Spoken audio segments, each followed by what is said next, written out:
All right, guys. So I want to talk about this. So why Super Mario? So Super Mario Bros. Is going to gross to $1 billion. Will be the first film to gross $1 billion in 2023. But why fans love Super Mario Bros? Why people are liking it? Why like everybody? The thing is, it's like when I saw the film, it's a good film. It's a fun film. It's not trying to push no identity politics. It's not trying to push an agenda. It's not trying to push something that, again, the problem with a lot of these films today is they're trying to push this thing, and the film's supposed to be fun. The critics didn't like the film. Of course, they don't like nothing. I mean, it's just how things are today. They like what they like, and they kind of grade it on a level that shouldn't be graded as. They need to grade it as the enjoyment of how they were. But again, critics don't go there for enjoyment. They got to critique the goddamn film, and that's the problem with critics today. But we're not even gonna get to that. The film is doing well. It's already gonna gross to it's gonna be $1 billion. It's gonna be the first film to reach $1 billion. I do not think Fast Five will be $1 billion hit. I don't think so. Fast X, because the last film didn't make $1 billion. Well, Johnson, because of COVID. That's true. But I think this will be the film that will get Universal $1 billion. But Disney needs to be very worried. Because the thing about Disney, and I keep saying it too, is they are losing in this war. And there's a war going on between Universal and Disney. The war was actually a couple years ago was between Warner Brothers and Disney. Warner Brothers is out the picture. They're no longer in the conversation. It is Universal. It was Universal when Universal almost outbid Disney for Fox. That's when I noticed. I said, Universal, you got money. And they always had money, but I never thought they would use that money in there. And they do. And then not only in their animation department is on another level. This is Illumination. But what they did with Puss in Boots and DreamWorks, that's DreamWorks. You're probably saying, well, Johnson, that's DreamWorks. Yeah, Universal has DreamWorks. Comcast has DreamWorks. They have that, and they got Illumination. Now, Puss in Boots is a better film, but this right here is going to, there's a telling tale of what's going on here. The shift is changing. The problem is Disney made a gamble and they lost. Bob Iger made a big ass gamble, one of the biggest gambles probably in his career, and he lost. He lost so much money. And again, it's because they got Fox.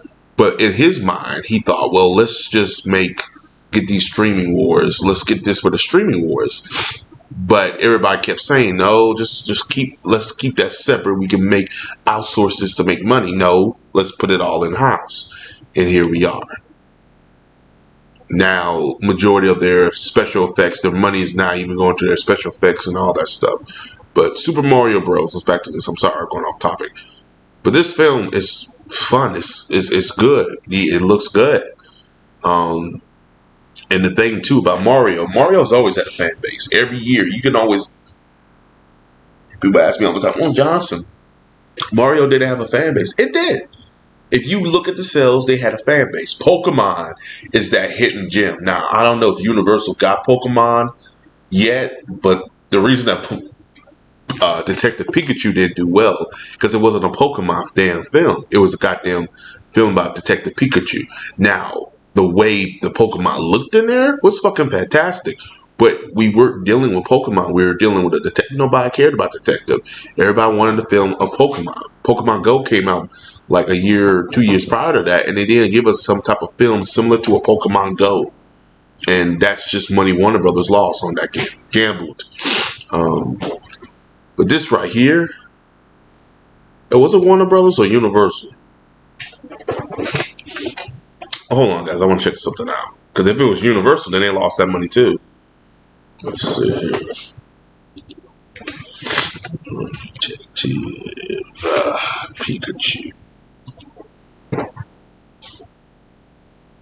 The film came out in 2009. 2019, excuse me. Yeah, Warner Brothers. Warner Brothers was like behind this one. It was Legendary Pictures though. But yeah, it made $400 million, but it didn't do as well as what Super Mario Bros. Doing.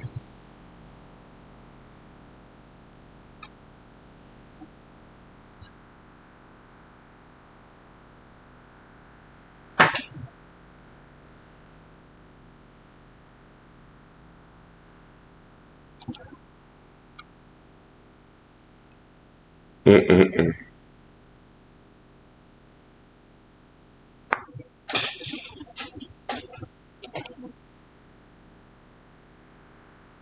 Yeah, anywho, guys. So yeah, that's what's pretty much going on with that. But yeah, because when I went to the theaters and I saw John Wick, this was last week. I didn't. I should have saw Super Mario Bros, but I didn't. But I saw John Wick because my buddy was like, well, "I want to see John Wick," and he's seen. So I said, "Whatever." There were so many kids dressed up as Mario. There's so many adults happy to go see it. And I haven't seen that type of like fandom since The Incredibles. I would say The Incredibles 2 and Toy Story 3 and see here. The Avengers Infinity War. It was mind blowing. And it was good to see that though. Very good. Um and I see this film is going to be the. I see Mario will have a lot of cosplay this year again. But yeah, it's just it's good to see, and it's also good to see now too that somebody else other than Disney is going to give them a run for their money.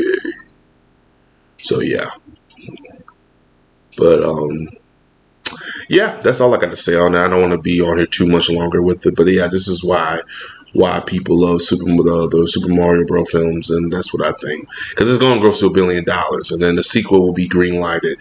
But they should do a Super Smash Bros. They really should do a Super Smash Bros. Donkey Kong, them, Pokemon, and all of them. They should. I mean, that film alone, that's $1 billion right there. That is $1 billion, and I will see that film multiple times.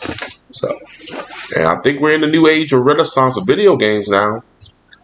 So yeah, and this is for video games. Going to film, I think we finally getting this. We're finally getting some good adaptations of these films. Not the best, but they're good, and I think that's pleasable. Sonic 2. Sonic. Say what you want about it. It has its ups and downs, but Sonic looked like Sonic. Mario's. Say what you want about how it was structured and everything like that, but they look like Mario and Luigi. I think we're finally in an age where we're getting proper representation of these characters, and from video games to film, and I think we're finally getting that. Took a while, but yeah, I think Castlevania was the first one, and now we're starting to see the effects of it, and it gets better from here. It gets really better from here. But as always, guys, like, subscribe, peace, have a Johnson. See you guys in the next video.